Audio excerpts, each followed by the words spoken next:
السلام عليكم ورحمة الله تعالى وبركاته. الحمد لله رب العالمين والعاقبة للمتقين والصلاة والسلام على سيدنا محمد وآله وصحبه أجمعين. أما بعد، فقد قال الله تعالى في القرآن العظيم والفرقان المجيد: فأعوذ بالله من الشيطان الرجيم. بسم الله الرحمن الرحيم. اقرأ باسم ربك الذي خلق الإنسان من علق. وقال أيضا: قالوا سبحانك لا علم لنا إلا ما علمتنا إنك أنت العليم الحكيم. صدق الله مولانا العظيم. قال نبينا صلى الله عليه وسلم: طلب العلم فريضة. وقال أيضا: اغتنم خمس قبل خمس إلى آخر الحديث أو كما قال عليه الصلاة والسلام. கண்ணியத்திற்கும் பெருமதிப்பிற்கும் உரிய இப்பள்ளியினுடைய நிர்வாக பெருமக்களே, ஜமாத்தார்களே, இங்கே வருகை தந்திருக்கின்ற தகுதிமிக்க உலமா பெருமக்களே, சகோதரர்களே, மாணவ கண்மணிகளே, தாய்மார்களே, நம் அனைவர்கள் மீதும் எல்லாஹுமல்ல அல்லாஹ்வின் நல்லருளும் எம்பெருமான் ஸல்லல்லாஹு அலைஹி வஸல்லம் அவர்களுடைய நல்லாசியும் நாளை மறுமையில் அவர்களுடைய ஷஃபாஅத்தும் நாதாக்களுடைய துஆ பரக்கத்தும் என்றென்று நம் மீது நிலவட்டுமாக.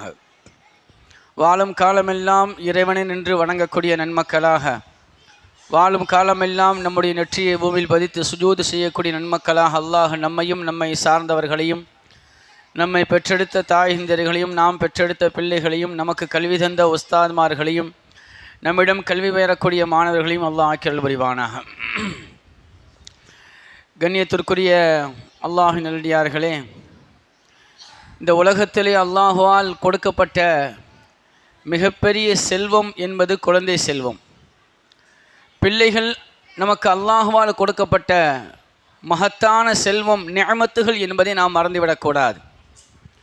எனக்கு முன்னால் பேசிய ஹஸரத் அவர்கள் சொன்னார்கள், அல்லாஹ் குர்ஆனிலே குழந்தைகளை பற்றி அன்பளிப்பு என்பதாக அல்லாஹ் சொல்கின்றான், அருள் என்பதாக அல்லாஹ் சொல்கின்றான்.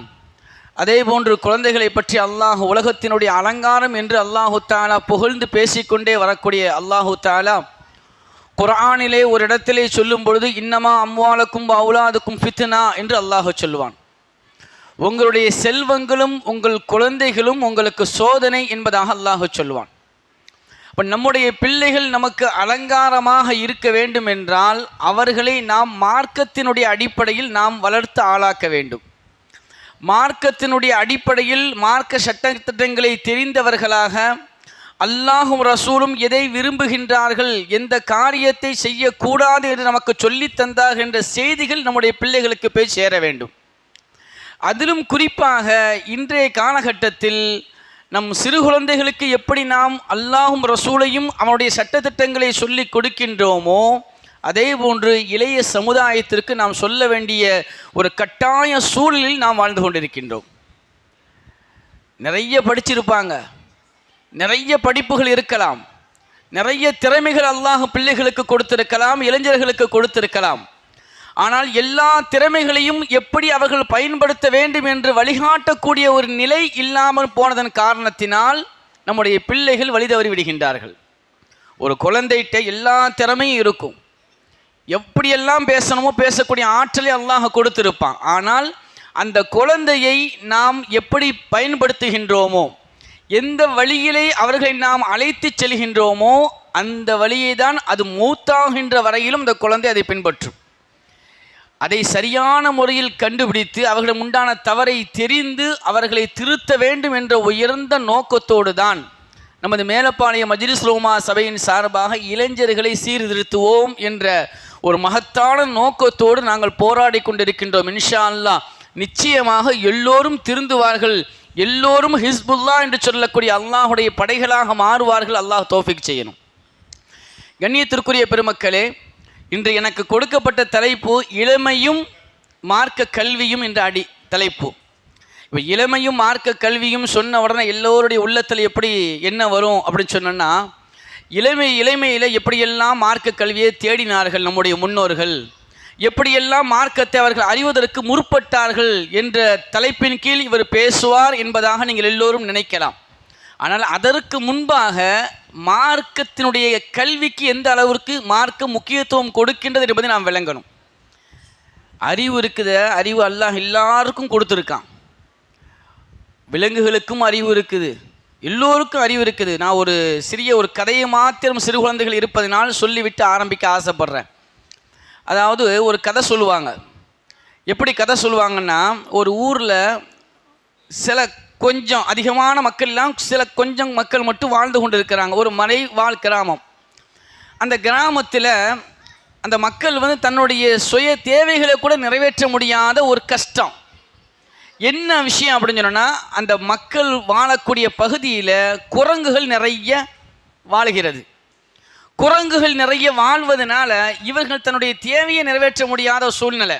உணவு வைக்க முடியலை, ஆடைகளை துவைத்து காய போட முடியலை. போட்டால் குரங்குகள் எடுத்துகிட்டு போயிடும்.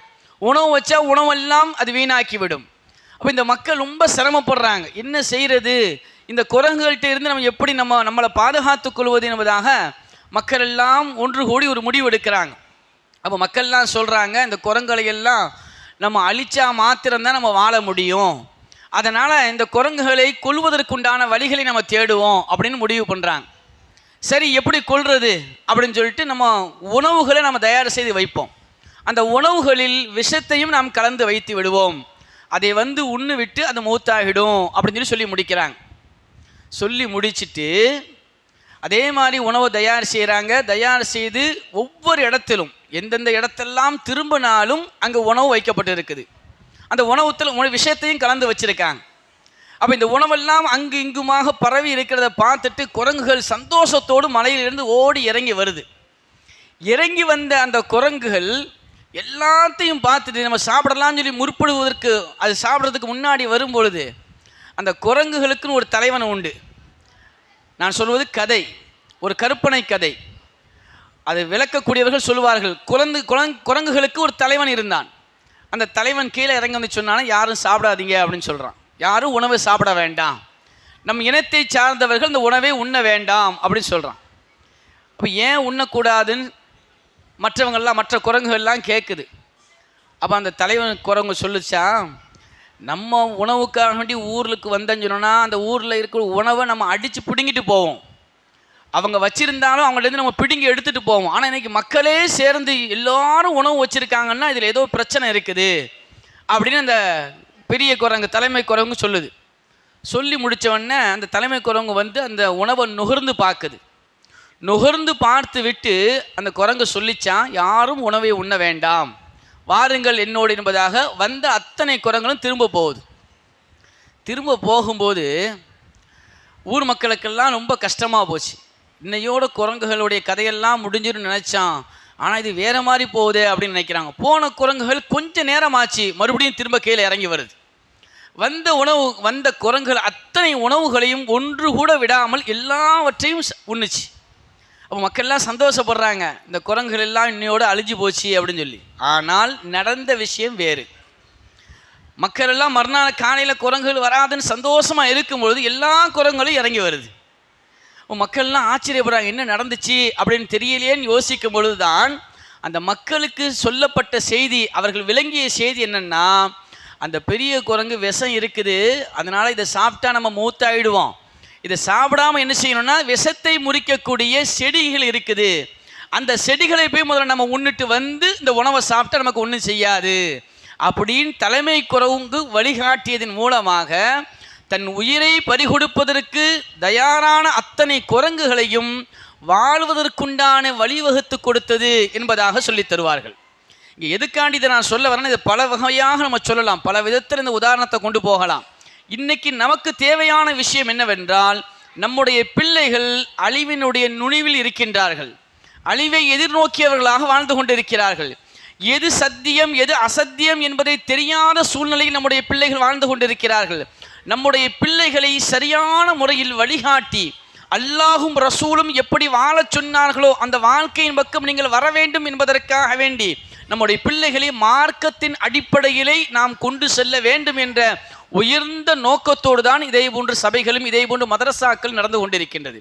கண்ணியத்திற்குரிய பெருமக்களே, மார்க்க கல்வி ஒன்று மாத்திரம்தான் உலகத்தில் வாழக்கூடிய யாராக இருந்தாலும் அவர்களை சரியானவர்களாக சீர் பெற்றவர்களாக உருவாக்கி கொடுக்க முடியும் என்பது சந்தேகம் கிடையாது. அதனால தான் ஸல்லல்லாஹு அலைஹி வஸல்லம் அவங்க சொல்லும்போது மார்க்க கல்விக்கு அதிக முக்கியத்துவம் கொடுத்தாங்க. கல்வியை கற்றுக்கொள்ளுங்க என்று ஸல்லல்லாஹு அலைஹி வஸல்லம் சொன்னாங்க.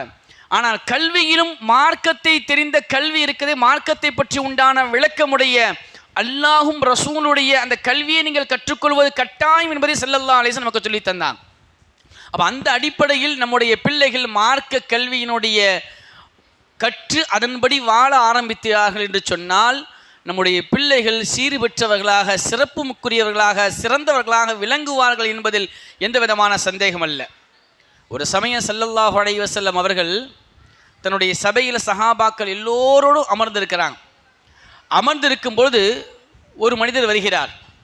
ஒரு மனிதர் வந்து ஸல்லல்லாஹு அலைஹி வஸல்லம் கேட்டாங்களா, ஐயுல் அமால் அஃதல் யா ரசூலல்லாஹ், அமல்களில் சிறந்த அமல் என்ன அப்படின்னு கேட்குறாங்க. அவர் அமல்களில் சிறந்தது என்ன என்பதாக கேட்குறாங்க.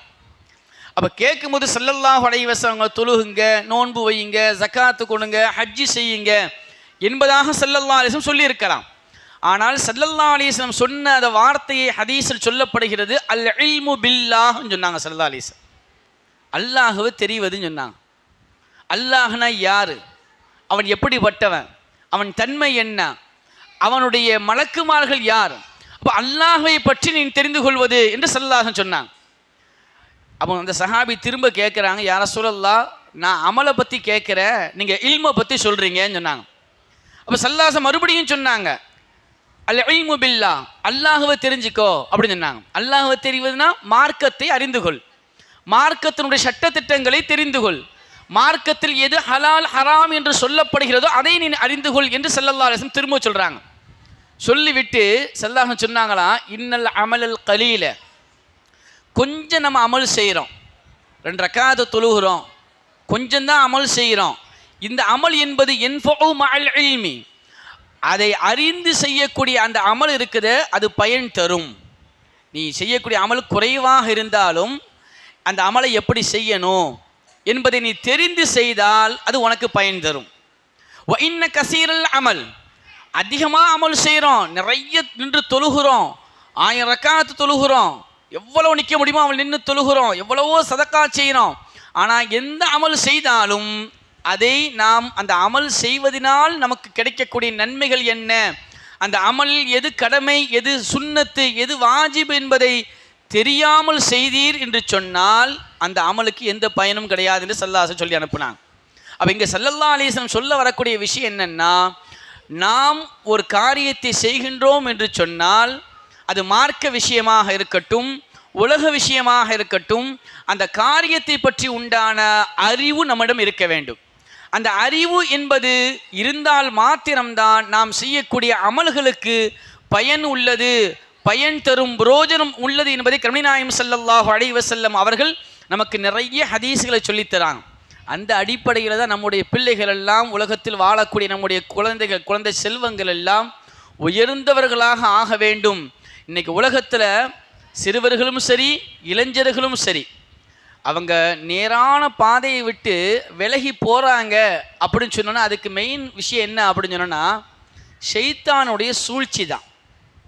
ஷைத்தானுடைய சூழ்ச்சி, ஷைத்தான் அவர்களை வழிகெடுக்கின்றான்.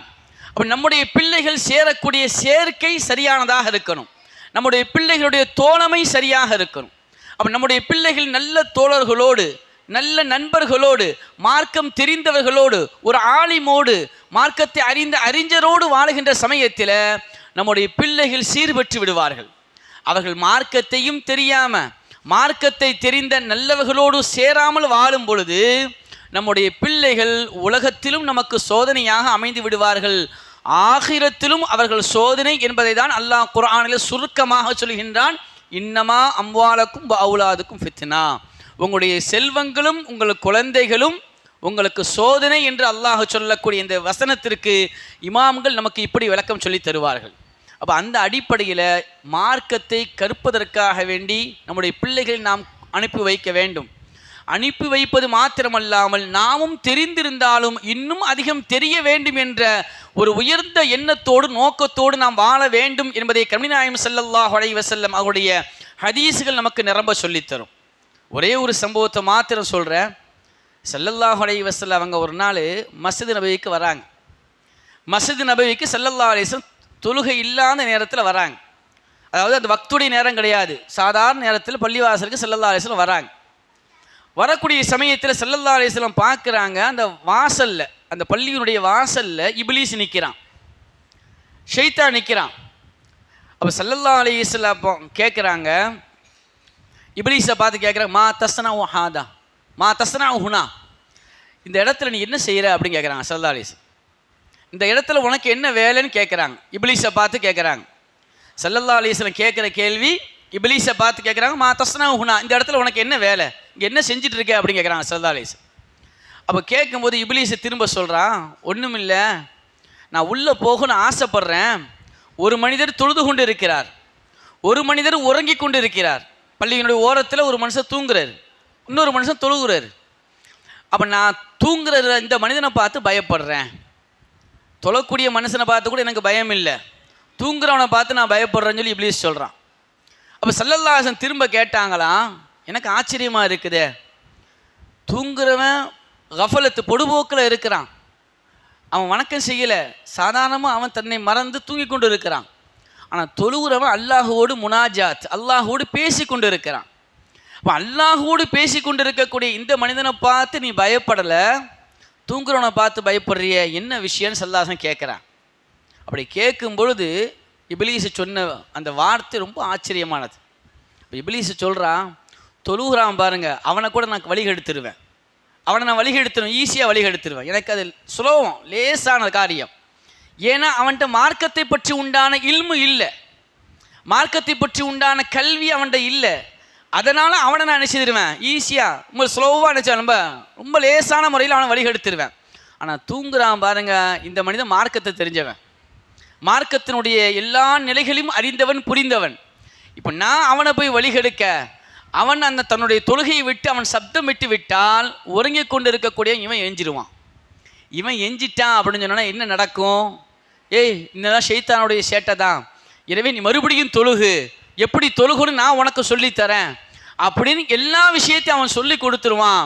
எனவே இவன் இந்த இடத்தை விட்டு நகண்டு போனாதான் நான் உள்ளே போக முடியும் என்பதாக இப்லீஸ் நபி ஸல்லல்லாஹு அலைஹி வஸல்லம் அவர்களிடம் சொன்னதாக ஹதீஸில் நாம் பார்க்கின்றோம். அப்போ இங்கே நான் சொல்ல வரக்கூடிய விஷயம் என்னவென்றால், எந்த அமலாக இருக்கட்டும், தொழுகைக்கு மிக முக்கியமானது எது? ஒது என்பது. ஒது செய்கிறோன்னா ஒதுனுடைய ஃபர்லு என்ன என்பதை நாம் முதல்ல தெரியணும். பிள்ளைகள்கிட்ட கேட்டால் சொல்லுவாங்க, ஒதுவுடைய ஃபர்லு என்ன, ஒதுவுடைய சுன்னத்து என்ன, நம்ம பிள்ளைகள்கிட்ட கேட்டால் சொல்லுவாங்க. காரணம் என்ன? மார்க்கத்தை அறிவதற்காக வேண்டி, மார்க்க கல்வியை கற்றுக்கொள்வதற்காக வேண்டி நம்முடைய பிள்ளைகள் மதரசாவின் பக்கம் வருகிறார்கள். அப்போ மதரசாவின் பக்கம் பிள்ளைகள் வருகின்ற சமயத்திலே மார்க்கத்தை பற்றி உண்டான கல்வியை, மார்க்கத்தை பற்றி உண்டான ஞானத்தை அவர்கள் அடைந்து விட்டால், எவ்வளோ பெரிய இப்லீஸ் வந்தாலும் சரிதான், எவ்வளோ பெரிய ஷைத்தான் நம்மிடம் வந்தாலும் சரிதான், நம்முடைய பிள்ளைகள் ஒரு காலம் ஒளிகெடுக்க முடியாது. அதனால தான் நம்முடைய பிள்ளைகளுக்கு நாம் முதலாக கொடுக்க வேண்டிய விஷயம் என்ன தெரியுமா? மார்க்கத்தை பற்றி உண்டான அந்த மார்க்க கல்வியை நம்ம கொடுத்துறோம். குர்ஆன் சொல்லக்கூடிய வரலாறு அதுதானே. ஈசா அலைஹிஸ்ஸலாம் பிறந்த உடனே தொட்டிலில் பேசின குழந்தைகள் சில குழந்தைகளை சொல்லுவாங்க, ஹஸரத் ஈசா அலைஹிஸ்ஸலாம் அவர்கள் தொட்டிலில் பேசிய நபி என்பதாக சொல்லுவாங்க. மரியம் அலைஹிஸ்ஸலாம் மீது அவதூறு சொல்லப்பட்ட நேரத்திலே எல்லோரும் மரியம் அலைஹிஸ்ஸலாம் அவர்களை தவறாக பேசினார்கள். பத்தினித்தனத்தோடு வாழ்ந்த மரியம் அலைஹிஸ்ஸலாம் அவர்களை தவறாக சொல்லும் பொழுது அல்லாஹ் சொன்னா, மரியமே, யார் உங்கள்கிட்ட வந்து எதை கேட்டாலும் நீங்கள் பதில் சொல்லாதீங்க, உங்கள் குழந்தையை சொல்லுங்கன்னு சொன்னால், தொட்டில் காட்டுங்க, அந்த குழந்தை பேசுன்னு சொன்னாலாம். உடனே பல பேர் வராங்க, பல மக்கள் வந்து பேசுகிறாங்க, என்ன மரியமே, உன்னை எவ்வளோ பெரிய உயர்ந்த பெண் என்பதாக நான் கருதுனோம், இப்படி நீ போயிட்டியே, தவறான வழியில் போயிட்டியே, இந்த குழந்தைக்கு தகப்பன் யார் சொல்லு பார்ப்போம் என்பதாக பேசுகிறாங்க. அப்போ மரியம் அலைஹிஸ்ஸலாத்து வஸ்ஸலாம் அவங்க என்ன செய்தாங்கன்னா, அல்லாஹ் சொன்ன அந்த வார்த்தை, அந்த குழந்தையை காட்டுன்னு அல்லாஹ் சொன்னான். மரியம் அலைஹிஸ்ஸலாம் அந்த குழந்தையை காட்டுனாங்க.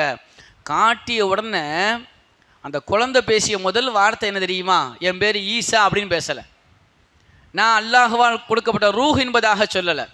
அது குழந்தை பேசிய முதல் வார்த்தையை குர்ஆன் சொல்லும், இன்னி அபுதுல்லா, நான் அல்லாஹுடைய அடிமை என்ற வார்த்தை தான் முதல்ல சொல்லிச்சு. அப்போ இந்த அல்லாஹுடைய அடிமை என்ற வார்த்தையை முதலாக அந்த தொட்டில் தொட்டிலில் இருந்த குழந்தை பேசியது என்பது குர்ஆன் சொல்லுது. அப்போ இந்த உலகத்தில் வாழக்கூடிய எல்லோரும் அல்லாஹ்வுடைய அடிமை தான். ஆனால் தான் அடிமை என்ற அந்த உணர்வை நம்முடைய பிள்ளைகளுக்கு நாம் கொடுக்க வேண்டும், அவர்களுக்கு அந்த உணர்வை நாம் ஏற்படுத்த வேண்டும் என்று சொன்னால் மார்க்க கல்வியின் பக்கம் நம் பிள்ளைகள் வரும்பொழுதுதான் நான் அல்லாஹுடைய அடிமை என்பதை உணர்வது மாத்திரமல்ல, தன்னுடைய வாழ்க்கையிலும் ரப்புக்கு மாத்திரம் அடிமையாக வாழ்வார்கள். யாருக்கும் அடிமையாக தேவையில்லை, எதை பற்றியும் கவலைப்பட தேவையில்லை. நம்முடைய பிள்ளைகளை இபிலீசு கெடுத்துருவான், அவனுடைய சேர்க்கை சரியில்லாமல் போயிடும், நம்ம பிள்ளை வழிகட்டு போய்விடுவான் என்ற பயம் நமக்கு தேவையில்லை. காரணம், நம்முடைய பிள்ளைகளுக்கு மார்க்கத்தை சொல்லி கொடுத்து விட்டோம் என்று சொன்னால் அவர்கள் ஒரு காலமும் வழி தவற மாட்டார்கள் என்பதை குர்ஆன் நமக்கு தெளிவாக, நமக்கு நிரம்ப வரலாறுகள் மூலமாக நமக்கு சொல்லித்தருது. அப்போ அந்த அடிப்படையில் மார்க்க கல்வியை கற்றுக்கொள்வதற்காக நம்முடைய பிள்ளைகளை அனுப்பி வைத்திருக்கின்றோம். நம்முடைய பிள்ளைகள் பேசக்கூடிய ஒவ்வொரு பேச்சுகளும், நம்முடைய பிள்ளைகள் பேசக்கூடிய ஒவ்வொரு வார்த்தைகளையும் பார்க்கும் பொழுது, நான் சிறுபிள்ளையாக இருக்கும் பொழுதும் கூட இப்படி நான் பேசவில்லையே, இவ்வளவு விஷயங்கள் நான் தெரிந்து கொள்ளவில்லை என்று ஆச்சரியப்படக்கூடிய பெற்றோர்கள் நிறைய நபர்கள் நான் பார்த்திருக்கின்றேன்.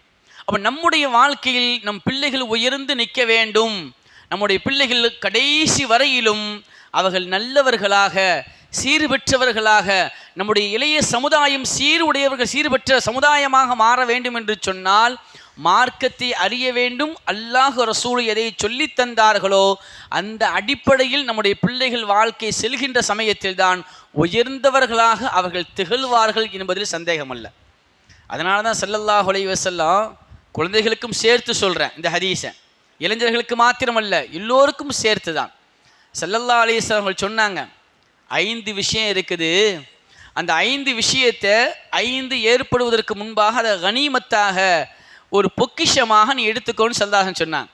5 விஷயம் இருக்குது, அந்த 5 விஷயத்தை 5 வருவதற்கு முன்பாக நீ பொக்கிஷமாக எடுத்துக்கோன்னு ஸல்லல்லாஹு சொன்னாங்க. அப்போ என்ன பொக்கிஷம் அப்படின்னு சொன்னோன்னா, அதை கிடைச்சதுன்னா விட்டுதாருன்னு சொன்னாங்க ஸல்லல்லாஹு அலைஹி வஸல்லம். உனக்கு அது கிடைச்சா அந்த வாய்ப்பை விட்டுறாது. கடுமையான தாகத்தில் இருக்கிறோம், நம்ம கடுமையான தாகம், தண்ணீரே கிடைக்கல, ஒரு பாலைவனத்தில் நடந்து போகிறோம், தண்ணீர் கிடைக்கும்போது தண்ணீர் நம்ம விடுவோமானா விடமாட்டோம், அதை எப்படியாவது குடிக்கணும் என்பதாக ஆசைப்படுவோம். அதே போன்று 5 காரியங்கள் உனக்கு கிடைக்கும் பொழுது அந்த 5ஐ நீ விட்டு விடாதே, 5 ஏற்படுவதற்கு முன்னால் என்று ஸல்லல்லாஹு அலைஹி வஸல்லம் சொன்னாங்க. அதில் முதல்ல ஸல்லல்லாஹு அலைஹி வஸல்லம் சொன்ன விஷயம்னா, இன்றைக்கி இவங்க சிறுவர்கள், இன்ஷா அல்லாஹ் நாளை இவர்கள் இளைஞர்கள், நாளை இவர்கள் சிறந்தவர்களாக உருவாக வேண்டும் என்ற நோக்கத்தோடு நாங்கள் பேசுகின்றோம். ஸல்லல்லாஹு அலைஹி வஸல்லம் 5 விஷயத்தில் முதல் விஷயம் சொன்னாங்க, ஷபாபக்க கபல ஹரமிக்க, உன்னுடைய வயோதிகத்தை நீ பொக்கிஷமாக எடுத்து, வயோதிகம் வருவதற்கு முன்பாக உன் இளமையை நீ பொக்கிஷமாக ஆக்கிக்கொள்னு ஸல்லல்லாஹு சொன்னாங்க. இளமை வந்து விட்டது என்று சொன்னால் அதை வீணான காரியத்தில் கழிச்சிடாது.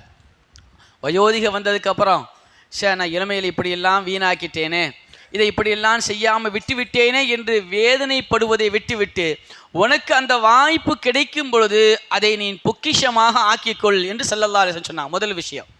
இரண்டாவதாக ஸல்லல்லாஹு அலைஹி வஸல்லம் சொன்னாங்க, வஸஹத்திக கபல சக்மிக்க, உனக்கு நோய் வர்றதுக்கு முன்னாடி ஆரோக்கியத்தை பயன்படுத்திக்கோ. நோய் வர்றதுக்கு முன்னாடி ஆரோக்கியத்தை பயன்படுத்தணும். நோய் வர்றதுக்கு முன்னாடி ஆரோக்கியத்தை பயன்படுத்தணும்னா, ஆரோக்கியமாக இருக்கும்போது எல்லாத்தையும் சாப்பிட்டு முடிச்சிடணும் அப்படின்னு அர்த்தம் கிடையாது. ஆரோக்கியமாக இருக்கும்போது எல்லா ஊரையும் சுற்றி பார்த்துட்டு வந்துடணும் என்பது அர்த்தம் கிடையாது. நோய் வந்து ஒன்னால் அல்லாஹுவை இபாதத்து செய்ய முடியாத நிலை ஏற்படாமல், அந்த நோயின் காரணத்தினால் நின்று தொழ முடியாத நிலை உனக்கு ஏற்படக்கூடிய அந்த நிலை உருவாகுவதற்கு முன்பாக உன் ஆரோக்கியத்தோடு இருக்கும் பொழுது நீ அல்லாஹ்வை நின்று வணங்கிக்கோ. ஆரோக்கியத்தோடு இருக்கும் பொழுது அல்லாஹ்விற்கு செய்ய வேண்டிய கடமைகளை, உன் பெற்றோருக்கு செய்ய வேண்டிய கடமைகளை, உன் பிள்ளைகளுக்கு செய்ய வேண்டிய கடமைகளை உனக்கு எதுவெல்லாம் அல்லாஹ் கடமையாக்கினானோ அதை சரியாக நிறைவேற்றிக்கொள் என்பதாக பெருமக்கள் விளக்கம் சொல்லுவாங்க. மூணாவது சொன்னாங்க ஸல்லல்லாஹு அலைஹி வஸல்லம், வகினாக்க கபல ஃபக்ரிக்க, ஏழ்மை வருவதற்கு முன்னால் செல்வ செழிப்பான நிலையை நீ பயன்படுத்திக்கோன்னு சொன்னாங்க. ஏழ்மை வர்றதுக்கு முன்னாடி செல்வ செழிப்பான நிலையை பயன்படுத்தணும். எப்படி? ஏழ்மை வந்ததுக்கப்புறம் எங்கள்கிட்ட பணம் இருந்தால் நான் இதுக்கெல்லாம் நிறைய செஞ்சுருப்பேனே அப்படின்னு சொல்லாத. அந்த ஏழ்மை உனக்கு வருவதற்கு முன்பால் அல்லாஹ் உனக்கு தந்த அந்த செல்வத்தை நல்ல வழியில் செலவழி. யார் கஷ்டப்படுகின்றார்களோ, யாரெல்லாம் சிரமப்படுகின்றார்கள், நோயினாலோ அல்லது பொருளாதாரத்தினாலோ சிரமப்படக்கூடிய சிரமத்தை உன் செல்வத்தை கொண்டு நீ அதை சரியாக அவர்களுடைய கஷ்டத்தை நீக்கக்கூடியதாக நீ ஆக்கிக்கொள் என்பதை இதற்கு விளக்கம் சொல்லுவார்கள் இமாம்கள். நாலாவதாக ஸல்லல்லாஹு சொன்னாங்க, ஓ ஃபிராக கபல ஷுகுலிக்க, அதாவது வேலை வருவதற்கு முன்பால் ஓய்வை நீ கனிமத்தாக எடுத்துக்கோன்னு சொன்னாங்க. வேலை வருவதற்கு முன்பாக அப்படின்னு சொன்னோன்னா, நமக்கு கஷ்டமான ஒரு சூழ்நிலை ஏற்படுவதற்கு முன்பாக நமக்கு கொஞ்சம் ஓய்வு கிடைக்கும்ல, அந்த ஓய்வான நேரத்தை தூங்கியே கழிக்கக்கூடாது. அதையும் கூட அல்லாஹ்வை சிந்திப்பதன் மூலமாக, அல்லாஹுடைய ரசூலுடைய வாழ்வை சிந்திப்பதன் மூலமாக, இமாம்கள் எதையெல்லாம் நமக்கு சொல்லித் தந்தார்களோ அந்த வாழ்வை அந்த சொல்லையும் சிந்திப்பதன் மூலமாக நம்முடைய வாழ்வை பயனாக கழித்துக் கொள்ள வேண்டும். அதே மாதிரி ஹயாத்த கபல மௌத்திக்க, நீ மௌத்தானதுக்கு முன்னாடி அல்லாஹ் கொடுத்த வாழ்வை பொக்கிஷமாக கருதிக்கொள் என்று ஸல்லல்லாஹு அலைஹி வஸல்லம் 5 விஷயத்தை சொல்லி தந்தாங்க. இந்த 5 விஷயமே நம்ம எப்படி பார்க்கணும் அப்படின்னு சொன்னோன்னா, சரி நாளைக்கு பார்த்துக்கலான்னு தள்ளிட்டு போகிற விஷயம் இல்லை. இந்த 5 விஷயங்களையும் நாம் சரியான முறையில் பயன்படுத்தினோம் என்றால் உலகத்திலும் நாம் வெற்றி பெறலாம், ஆகிரத்திலும் நமக்கு வெற்றி கிடைக்கும் என்பதில் சந்தேகம் அல்ல.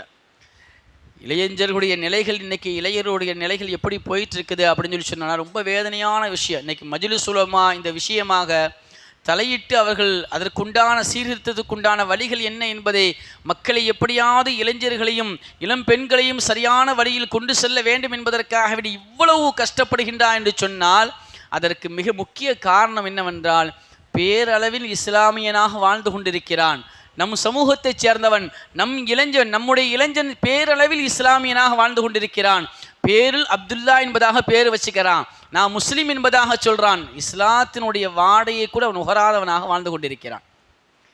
இஸ்லாத்தினுடைய வாடை இல்லை, ஆனால் எனக்கு எல்லாம் கிடைக்க வேண்டும் என்று ஆசைப்படுகின்றோம். இந்த சமூகம் ஒடுக்கப்படுகிறது என்பதாக நாம் சொல்கின்றோம். எங்களுக்கு உண்டான உரிமைகள் கிடைக்கவில்லை என்பதாக நாம் பாடுபடுகின்றோம், சத்தமிடுகின்றோம், கோஷமிடுகின்றோம். இந்த உரிமைகள் நம்மை விட்டும் போவதற்குண்டான காரணம் என்ன? அல்லாஹ்வின் ரசூலை நாம் மறந்தோம். அல்லாஹ் ரசூலுடைய அந்த நினைப்பை விட்டு நம்முடைய உள்ளத்தை நம்முடைய இளைஞர்கள் நீக்கியதின் காரணத்தினால், குர்ஆனுடைய தொடர்பை நம்முடைய இளைஞர்கள் குர்ஆனுடைய தொடர்பை விட்டு நீங்கியதின் காரணத்தினால் பல வகையான சோதனைக்கும் கஷ்டத்திற்கும் இன்றைக்கி நாம் ஆளாக்கப்பட்டிருக்கோம். வரலாறு சொல்லுவாங்க, ஸ்பெயினில் 600 ஆண்டு 800 ஆண்டுன்னு சொல்லுவாங்க வரலாறுகளை. 800 ஆண்டுகளாக இஸ்லாமிய ஆட்சி தான் நடந்துச்சு. இஸ்லாமியர்கள் தான் பரவலாக இருந்தாங்க. இன்றைக்கி ஒரு ஆள் அங்கே குர்ஆனை ஓத முடியாது, தொழ முடியாது, தன்னுடைய கொள்கையை வெளிப்படுத்த முடியாத சூழ்நிலை. மிகப்பெரிய இஸ்லாமிய சாம்ராஜ்யமாக இருந்த நாடு அந்த ஸ்பெயின் நாடு. இன்றைக்கி அந்த நாட்டில் நம்ம போய் நம்முடைய ஆதிக்கத்தை செலுத்த முடியாது, நம்முடைய சட்டத்திட்டங்களை நம்ம செயல்படுத்த முடியாது, மறைவாக செய்து கொள்ளலாம், வெளிப்படையாக செய்ய முடியாது. இப்படிப்பட்ட நிலை உருவாகுவதற்குண்டான காரணம் என்ன என்பதை வரலாறு சொல்கிறாங்க. வரலாறு எழுதப்பட்டு இருக்கு. ஆரம்ப காலகட்டத்தில் ஸ்பெயினில் மட்டும் இஸ்லாம் எப்படி இருக்குதுன்னா, யாராலையும் அசைக்க முடியலை, யாரையுமே இஸ்லாத்தை விட்டு வெளியே கொண்டு வர முடியலை. அப்போது யூதர்கள்லாம் ஒரு திட்டம் தீட்டுறாங்க, ஒரு ஆய்வு குழுவை ஏற்படுத்துவோம், ஸ்பெயினுக்கு அனுப்பி அங்கே சென்று ஏன் முஸ்லிம்களை மாத்திரம் நம்மால் மதம் மாற்றம் செய்ய முடியவில்லை, அவர்கள் மாத்திரம் ஏன் தன்னுடைய மார்க்கத்தை விட்டு வெளியே கொண்டு வர முடியாத ஒரு சூழ்நிலை ஏற்படுகிறது, நம்ம பார்க்குவோம், அது என்னன்னு நம்ம ஆய்வு செய்வோம் என்பதாக சொல்லி ஒரு பெரிய குழு அனுப்பி வைக்கிறாங்க ஸ்பெயினுக்கு. அப்போ எல்லோரும் கேளுங்க, உங்களுக்கு தான் இதை சொல்கிறேன். ஸ்பெயினுக்கு அனுப்பி வைக்கிறாங்க. அனுப்பி வச்ச உடனே வராங்க ஸ்பெயினில் அந்த குழுக்கள் இறங்கி ஒவ்வொரு பகுதியாக பிரிந்து ஆய்வு செய்கிறாங்க. ஒவ்வொரு இடமா சென்று ஏன் இஸ்லாமியர்களை விட்டு அந்த ஈமானை பிடுங்க முடியவில்லை, அவங்களை ஏன் மதம் மாற்ற முடியவில்லை அப்படின்னு ஆய்வு செய்துகிட்டே வராங்க. அப்படி ஆய்வு செய்துகிட்டே வரும்பொழுது ஒரு தெரு வழியாக ஒரு குழு நடந்து போகுது. சிலர்கள் நடந்து போகிறாங்க, அந்த யூதர்களில் சிலர்கள். அப்போ ஒரு இளைஞன், ஒரு 14 வயசு 13 வயசு தக்க ஒரு இளைஞன், அவன் அந்த ஓரத்தில் உட்காந்து தெரு வழியில் தன்னுடைய வீட்டினுடைய திண்டில் உட்காந்து அழுதுட்டு இருக்கான். சோற்று மேல் உட்கார்ந்து அவன் அழுது கொண்டு இருக்கிறான். அப்போ இந்த குழு போகுது, போய் தம்பி ஏன்பா அழுகுற, உனக்கு எதுவும் பசிக்குதா, இது சாப்பிட எதுவும் வேணுமா, ஏன் இப்படி தேம்பி அழுகிற அப்படின்னு கேட்குறாங்க. அப்போ அந்த பையன் சொன்ன வார்த்தை மிக ஆச்சரியமான ஒரு வார்த்தை. அந்த சிறுவன் சொல்கின்றான், இளைஞன் சொல்கின்றான், எனக்கு ஜிஹாது செய்ய ஆசை, ஆனால் என்னுடைய தாயிட்ட போய் நான் அனுமதி கேட்டேன், தாயே எனக்கு நீங்கள் அனுமதி கொடுங்க, நான் ஜிஹாது செய்யணும் அப்படின்னு நான் அனுமதி கேட்டேன். அப்போ என்னுடைய தாய் சொன்ன வார்த்தை என்ன தெரியுமா? ஜிஹாதெல்லாம் ஒன்று நீ செய்ய வேண்டாம், முதல்ல குர்ஆனை மனனம் செய்யுன்னு சொன்னாங்க. முதல்ல குர்ஆனை ஹிஃபுது செய், அது மனனம் செய். குர்ஆன் முழுவதும் நீ மனனம் செய்து முடித்து விட்டு என்னிடம் வா, நான் குர்ஆனை ஹாஃபிஸ் ஆகிட்டேன் அப்படின்னு சொல்லு, அதுக்கப்புறம் உனக்கு நான் அனுமதி தரேன்னு சொன்னான் என் தாய். எனவே என் தாய் சொல்லி பல ஆண்டுகளுக்கு பின்பாக தான் இந்த குர்ஆனை நான் மனனம் செய்து முடித்திருக்கின்றேன், அதை நினைத்து நான் அழுகின்றேன் என்பதாக அந்த அந்த வாலிபர் சொல்கிறார். இதை கேட்டுட்டு அந்த குழு நேராக தன்னுடைய தலைவர்கள் இருப்பாங்கள்ல, அவங்கள்ட்ட போய் சொல்கிறாங்க, இப்படி பார்த்தோம் ஒரு பையனை, அவன் இப்படிலாம் சொன்னான், எங்களுக்கு ஆச்சரியமாக இருந்துச்சு அப்படின்னு சொன்ன உடனே அந்த தலைவர்கள் சொன்னாங்களாம், ஒரு காலமும் இஸ்லாத்தை ஸ்பெயினை விட்டு நம்மளால் நீக்க முடியாது. ஏன்னா அவங்க குர்ஆனை கையில் வச்சுருக்காங்க, குர்ஆனை பற்றி பிடித்திருக்கின்றார்கள். குர்ஆனை நாம் அழித்தாலும் ஒழித்தாலும் கூட குர்ஆனை மனதில் வைக்கக்கூடிய ஹாஃபிதுகளை உருவாக்கி வச்சுருக்காங்க, நம்மளால் ஒன்று செய்ய முடியாது அப்படின்னு சொல்லிட்டு போயிட்டாங்க. சில காலங்கள் கழியுது, சில காலங்கள் கழித்து மறுபடியும் ஒரு குழு வருது, வந்து ஸ்பெயினில் எல்லா இடமும் பார்க்குறாங்க. அப்போ எல்லா இடமும் பார்த்துட்டு வரும்பொழுது ஒரு இடத்துல ஒரு பையன் அழுதுட்டு இருக்கான், ஒரு இளைஞன் அழுது கொண்டு இருக்கிறான். அதே மாதிரி ஒரு இடத்துல வேறொரு இளைஞன் அழுது கொண்டு இருக்கிறான். அப்போ அந்த குழு வந்து கேட்குது, ஏன்பா நீ அழுகுறான்னு கேட்குது. அப்போ அவங்களுக்கு முன்னால் நிகழ்ச்சி தெரியும். அப்போ அதே மாதிரி ஏதாவது பதில் சொல்ல போகிறான் அப்படின்னு சொல்லிட்டு அவங்க சாதாரணமாக கேட்குறாங்க. கேட்கும்பொழுது அந்த இளைஞன் சொன்ன பதில் இருக்குது, அது மிக ஆச்சரியமானது மட்டுமல்ல, அது இந்த சமூகத்திற்கே மிக கேடான ஒரு பதிலாக சொன்னான். அவன் என்ன பதில் சொன்னான் அப்படின்னு சொன்னா, எங்கள் உமாட்ட நான் ஒரு பெண்ணை நிக்காஹ் செய்ய ஆசைப்பட்றேன், நான் ஒரு பெண்ணை விரும்புகிறேன்னு நான் சொன்னேன், அந்த பெண்ணை எனக்கு நிக்காஹ் செய்து தான் நான் கேட்டேன், ஆனால் எங்கள் உம்மா அதெல்லாம் தர முடியாது என்பதாக சொல்லிட்டா, இந்த தாய்க்கு வந்து நான் பிறந்துட்டேனேன்னு சொன்னானா. என்னுடைய ஆசையை நிறைவேற்ற முடியாத தாய்க்கு நான் பிறந்துட்டேனே, இவளுக்கு போய் நான் பிறந்துட்டேனே என்பதாக கடுமையான வார்த்தையை கொண்டு பேசினா. இதை கேட்டுட்டு நேராக அந்த தலைவர்கிட்ட வந்து சொன்னாங்களாம், இப்படி ஒரு இளைஞனை நான் பார்த்தேன்னு சொன்ன உடனே தான் யூதர்கள் சொன்னாங்களாம், இதுதான் நமக்கு சரியான நேரம், இஸ்லாத்தை ஸ்பெயினை விட்டு நம்ம நீக்கிடலாம், இஸ்லாத்தை ஸ்பெயினை விட்டும் இல்லாமல் ஒழித்து விடலாம் என்று அன்று அவர்கள் இறங்கினார்கள். இளைஞர்களை சீர்கெடுத்து, இளைஞர்கள் சீர்பெறுவதை விட்டும் அவர்களை ஒழுக்கக்கேடான விஷயத்திலே அல்லாஹும் ரசூலையும் விட்டு மறந்தவர்களாக உருவாக்கி இன்னைக்கு அந்த நாடே நம்ம கையை விட்டு போயிடுச்சு. அப்போ இன்னைக்கு இளைய சமூகம் சரியில்லை என்று சொன்னால், ஒரு சமுதாயம் சீர்பெற வேண்டும் என்று சொன்னால் இளைஞர்கள் சீராக இருக்க வேண்டும். ஒரு சமூகம் உயர்வு பெற வேண்டும் என்று சொன்னால் இளைஞர்களை கொண்டுதான் இந்த சமூகம் உயர்வு பெறும். இளைஞர்கள் சீர்பெற்று விட்டால் சமூகமே சீர்பெறும் என்பதை தான் வரலாறுகள் நெருங்கி நாம் பார்க்கலாம். இன்னைக்கு நம்முடைய வேதனையான விஷயம், எங்கெல்லாம் யாரும் குறை சொல்கிறதுக்காண்டி சொல்லலை, இது வேதனையான விஷயம். எங்கெல்லாம் இருட்டாக இருக்குதோ அங்கெல்லாம் நீங்கள் பாருங்கள், ஒரு 5-6 இளைஞர்கள் சேர்ந்து நிற்பாங்க, 5-6 பேர் நிற்பாங்க. அது எப்படிப்பட்ட இடம், அந்த இடம் என்ன, அதெல்லாம் பார்க்குறது கிடையாது. ஒரு காலத்தில் நம்முடைய வீட்டில் பெரியவங்க சொல்லி வளர்ப்பாங்க, நம்மளெல்லாம் நம்முடைய உம்மாமார்கள்லாம் சொல்லுவாங்க, இருட்டாக இருந்தால் போகாத, இபிலிஸ் நிற்பான்னு சொல்லுவாங்க. இந்த ஆற்றங்கரைக்கு போகாத, அங்கே இபிலிஸ் நிற்பான், அந்த இடத்துக்கு போகாத, அது தவறான இடம் என்பதை போன்று சொல்லி வளர்த்தார்கள். ஆனால் இன்று நம்முடைய பிள்ளைகளுக்கு நாம் சொல்ல மறந்து விட்டோம். எந்த இடத்தில் நீ இருக்க வேண்டும், எந்த இடத்தில் இருக்கக்கூடாது என்பதை நாம் சொல்ல மறந்ததன் காரணத்தினால் உண்டான விளைவு என்ன தெரியுமா? எங்கெல்லாம் இருட்டா இருக்கு அங்கெல்லாம் போய் பாருங்க, இளைஞர்கள் நிற்பாங்க. இளைஞர்கள்லாம் சும்மா பேசிட்டு நிற்கிறது கிடையாது, தவறான பழக்க வழக்கங்கள், போதைக்கு அடிமையானவர்களாக, மார்க்கம் எதையெல்லாம் தடுத்ததோ அதையெல்லாம் செய்யக்கூடியவர்களாக உருவாகக்கூடிய சமுதாயமாக நம்முடைய சமுதாயம் ஆகி கொண்டிருப்பது மிக வேதனை. இளைஞர்களுடைய நிலை இன்னைக்கு நம்ம பார்த்தோன்னா நம்மளால் சொல்ல முடியாது. நம்ம பைக்கில் ரெடியாக சரியாக போனாலும் கூட எதிரில் வரக்கூடிய அவனை பார்த்து நம்ம பயப்படணும். அதனால தான் ஸல்லல்லாஹு அலைஹி வஸல்லம் இப்படி நமக்கு துஆ செஞ்சு சொல்லி தந்தாங்களோ எனக்கு இப்போ தான் ஞாபகம் வருது. ஸல்லல்லாஹு அலைஹி வஸல்லம் வீட்டை விட்டு வெளியே போகும்போது, அல்லாஹும்ம இன்னி அஊது பிக அன் அலில்ல அவ் உலல்ல அவ் அஸில்ல அவ் உஸல்ல அவ் அظلم உظلம அவ் அஜ்ஹல யுஜ்ஹல அலைய, இந்த துஆ ஓதிட்டு வீட்டை விட்டு வெளியே போங்கன்னு சொன்னாங்க. அதுக்கு அர்த்தம் என்னன்னா, யா அல்லாஹ், நான் யாரையும் வழிகெடுத்துடக்கூடாது, யாரும் எனக்கு என்ன வழிகெடுத்துடக்கூடாது, நான் மார்க்கத்தை விட்டும் சருகி போகக்கூடாது, யாரும் என்னையை சறுக்கி விடக்கூடாது அப்படின்னு ஸல்லல்லாஹு துஆ செய்ய சொன்னாங்க. எனக்கு இந்த துஆ இப்போது எப்படி ஞாபகம் வருதுன்னு சொன்னோன்னா, நம்ம பைக்கில் போகும்போது துஆவை கண்டிப்பாக ஓதிட்டு போகணும். நம்ம ஒழுங்காக போனாலும் எதிர்த்து வரவன் நம்மளை தூக்கிடுவான். எதிர்த்து வரக்கூடிய நம்மை இல்லாமல் ஒழித்து விடுவான் போல் ஒரு நிலை. இந்த துஆ தான் நம்மளை பாதுகாக்கின்றது என்ற சிந்தனை என்னுடைய உள்ளத்தில் இப்பொழுது வருகின்றது. எனவே நம்முடைய இளைஞர்களுடைய போக்கு என்பது மிக மிக வேதனையான ஒரு காலகட்டத்தில் நம்ம இருந்துட்டு இருக்கோம். ரொம்ப வேதனையான காலம், சொல்ல முடியலை. ஈமானை இழந்துறாங்க, போதைக்காக வேண்டி ஈமானை இழந்து விடுகின்றார்கள். தான் நினைத்த காரியம் நடக்க வேண்டும், தான் விரும்பிய பெண்ணை நான் நிக்காஹ் செய்ய வேண்டும், தான் விரும்பிய ஆணை நான் திருமணம் செய்ய வேண்டும் என்பதற்காக வேண்டி ஈமானை இழந்த சமூகமாக நம்முடைய சமூகம் கொஞ்சம் கொஞ்சமாக மாறிட்டு இருக்கு. இளைஞர்களுடைய நிலைகளை பார்க்கும் பொழுது அல்லாஹ் இந்த சமூகத்தை மறுபடியும் பாதுகாக்க வேண்டும், அல்லாஹ் நம் சமூகத்தை எப்படியாவது சீர்திருத்த வேண்டுமே என்று கவலையும் அவருடைய மனவேதனையத்தினுடைய வெளிப்பாடுதான் இன்றைய போன்ற நிகழ்ச்சிகள்லாம் நடத்தப்படுகிறது. எந்த அளவுக்கு வேதனை! இன்னைக்கு ஒரு காலத்தில் மதுக்கடைகளே கிடையாது. மதுக்கடைன்னு சொன்னாலும் எங்கேயாவது ஒரு இடத்துல தான் இருக்கும். ஆனால் இங்கே தெரு முக்குக்கு முக்கு மதுக்கடை வந்துடுச்சு. மதுக்கடைகள் இல்லாவிட்டாலும் அது ஒரு பக்கம் போனாலும் கூட ஒரு முள் செடி, ஒரு இருட்டான பகுதியை பார்த்தீங்கன்னா 4-5 பேர் சேர்ந்து உட்காந்துருவாங்க. இந்த சைடு எப்படியோ தெரியலை, நம்ம அந்த வடக்கு சைடெலாம் போனீங்கன்னா அங்குள்ள மக்கள் சொல்லக்கூடிய பள்ளியினுடைய நிர்வாகிகள் சொல்கிறாங்க, மஷூராவில் ஆலோசனை கூட்டத்தில் அவங்க சொல்கிறாங்க, எங்களால் கட்டுப்படுத்த முடியலை, பள்ளிக்கூடத்தினுடைய வாசலிலும் கூட தவறு நடக்குதுன்னு சொல்கிறாங்க. பள்ளிக்கூடத்தினுடைய வாசல்கள், ஸ்கூலுடைய வாசலில் தப்புகள் நடந்து கொண்டு இருக்குது.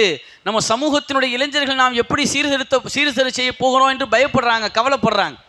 அப்போ அன்று வாழ்ந்த உலமாக்கு, அன்று வாழ்ந்த இளைஞர்களுடைய வாழ்வு உயர்ந்ததாக இருந்தது. எனவே அந்த வாழ்க்கையை நம்முடைய பிள்ளைகளுக்கு கொண்டு சேர்க்க வேண்டும் என்று சொன்னால் அல்லாஹ்னா யாரு, அல்லாஹு ரசூல்னா யாரு, அவங்க எப்படி வாழ சொன்னாங்க, எப்படி நம்ம வாழ வேண்டும் என்ற அந்த வாழ்க்கையை நம்முடைய பிள்ளைகளுக்கு நாம் சொல்லிக் கொடுக்க வேண்டும். பெற்றோர்களே, நம் பிள்ளை சீறு பெறுவது நம்முடைய கையில் தான் இருக்கின்றது, அதை மறந்துவிடக்கூடாது. நம்முடைய பிள்ளைகள் நல்லவர்களாக உருவாகுவது நம்முடைய கையில் இருக்கின்றது. எனவே உங்கள் பிள்ளைகள் சீர் பெற்றவர்களாக, இளைய சமூகம் அல்லாஹும் ரசூலுக்கும் பொருத்தமானவர்களாக அவர்கள் உருவாக வேண்டும் என்ற உயர்ந்த நோக்கத்தோடு தான் இந்த மஜ்லிஸ் உலமா சபையின் சார்பாக இதே போன்ற நிகழ்ச்சிகள் நடந்து கொண்டிருக்கின்றது. எனவே அல்லாஹு தஆலா நம்முடைய பிள்ளைகளை அல்லாஹ் ரசூலுக்கு பொருத்தமான பிள்ளைகளாக அல்லாஹ் ஆக்கியல் புரிவானாக.